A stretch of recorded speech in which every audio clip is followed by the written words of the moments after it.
Olá, boa tarde. Hoje nós vamos dar continuidade a uma série de estudos sobre as mães da Bíblia. No primeiro dia nós vimos a respeito de Eva, ontem nós estudamos a respeito de Sara e hoje nós vamos falar sobre uma outra personagem da Bíblia que também foi mãe. Esse versículo está no livro de Gênesis, no capítulo 25, no versículo 21. Isaac orou insistentemente ao Senhor por sua mulher, porquanto ela era estéril. E o Senhor ouviu as suas orações, e Rebeca, sua mulher, concebeu. Então hoje nós vamos falar sobre Rebeca. Rebeca se casou com o filho de Sara, que nós ontem estudamos sobre a vida dela, e que Isaac foi um filho que Deus prometeu em uma circunstância totalmente impossível para Sara e o seu marido Abraão. E Rebeca foi a mulher que se casou com Isaac, esse filho da promessa. E nós vemos aqui que Rebeca era uma mulher estéril. E Isaac orou insistentemente para que Deus desse um filho para Rebeca. E quando Rebeca se dá conta, há 2 filhos no seu ventre. Então ela teve gêmeos. Um nasceu primeiro, que foi Esaú, e o outro nasceu logo depois, Jacó. Então os 2 irmãos eram gêmeos, mas em Israel havia a primogenitura, que era a bênção passada de pai para filho, sempre para o primogênito. Esaú, embora tivesse nascido primeiro, não valorizava muito as coisas espirituais. Ele era um homem do campo, um caçador, e enquanto Jacó era um rapaz caseiro e tinha muito valor pelas coisas espirituais.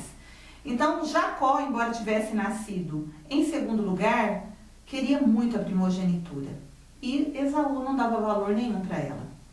Nós vemos aqui alguns problemas nesse lar. O primeiro deles é que Rebeca era mais afeiçoada a Jacó. E Isaac era mais afeiçoado a Esaú. Então nós temos aqui um lar dividido. Um sério problema isso. Pais e mães não devem cultivar preferências em relação aos filhos. É lógico que eles são diferentes. Cada um deles tem suas habilidades, tem a sua forma de ser, mas nós devemos amar os nossos filhos todos igualmente e não manifestar preferências, porque isso causa sérios problemas. Aconteceu no lar de Rebeca e de Isaac. Então, Rebeca também tinha um lado muito manipulador. Ela é de uma família de pessoas manipuladoras.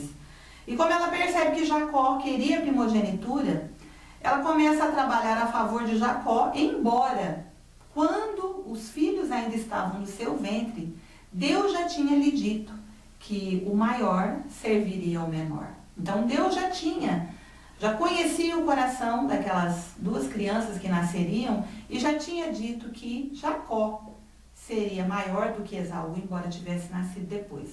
Mas, como é próprio do ser humano e principalmente na vida de pessoas manipuladoras, como a nossa personagem aqui, Rebeca, ela tenta dar uma ajudazinha para Deus.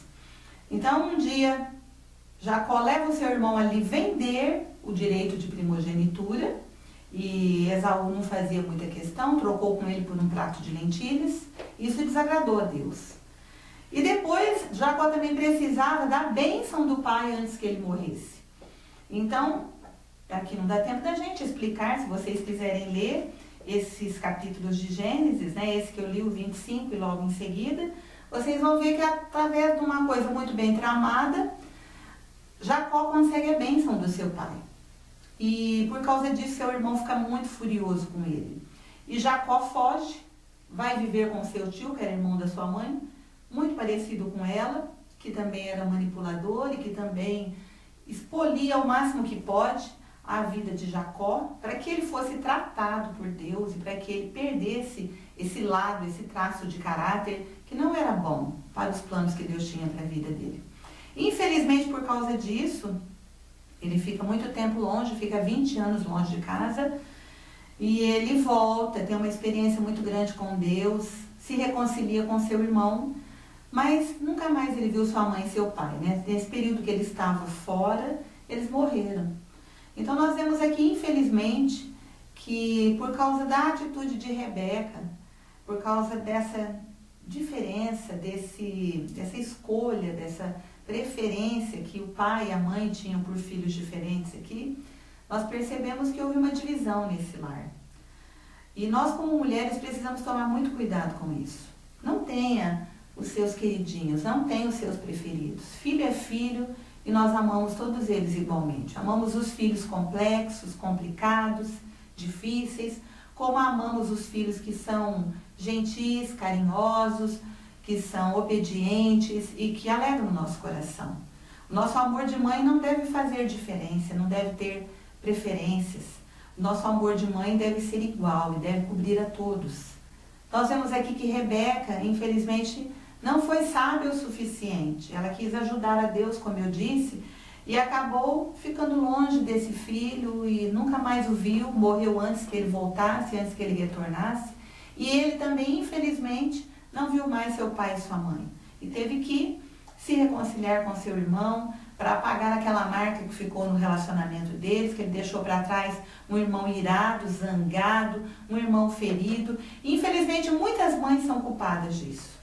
E ao invés delas cobrirem com sabedoria as dificuldades, serem, como eu já tenho dito, amigas, conselheiras, intercessoras, pessoas que unem os seus filhos, que trabalham pela unidade entre eles, elas acabam abrindo um rombo, né? Muitas mães, infelizmente, sem sabedoria nenhuma, perdem seus filhos, ou então causam divisões entre eles, e eles nunca mais se dão bem, nunca mais se falam, nunca mais conseguem se amar, nunca mais conseguem caminhar em harmonia.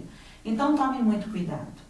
Nós fomos plantadas dentro do nosso lar para que a gente seja uma ponte entre o pai e os filhos, entre um irmão e outro, e para que possamos, com muita graça de Deus, fazer com que eles sejam unidos, com que eles sejam fortes, com que eles sejam filhos que caminhem em uma direção, caminhem em um propósito e conquistem tudo aquilo que Deus sonhou para eles. Então vamos abrir mão da manipulação, do controle, dessa forma astuta de dirigir as situações, não debaixo da bênção de Deus, mas debaixo do nosso esforço pessoal, debaixo daquilo que a gente acha que é o certo e que muitas vezes vai causar muitas confusões, muitas contendas e muitos problemas dentro da nossa família. Que você se entregue a Deus e deixe que Ele a conduza, para que você edifique um lar harmonioso. Pai, eu coloco a vida de cada uma dessas mulheres no teu altar e nas tuas mãos, Senhor. Deus, não sei se elas têm dirigido a sua casa dessa forma, têm gerado, ó Pai, entre seus filhos contendas, divisões, têm aberto entre eles um espaço que muitas vezes se torna intransponível, Senhor, pela falta de sabedoria. Senhor, dá-lhes graça e sabedoria para gerenciarem esses relacionamentos enquanto está no poder delas o fazer isso. Acima de tudo, Senhor, que elas aprendam a apontar a paternidade. Não importa que tipo de pai esses filhos tenham. Que ela tenha a sabedoria de mostrar para os seus filhos que este pai necessita ser honrado. Porque ela vai estar semeando para o futuro dos seus filhos. Para que eles sejam pessoas saudáveis, pessoas felizes e bem-sucedidas. Porque a tua palavra diz, honra o teu pai e tua mãe para que te vá bem e tenha vidas longas sobre a terra. Então, ó Deus, que ela ensine os seus filhos a honrarem o seu pai.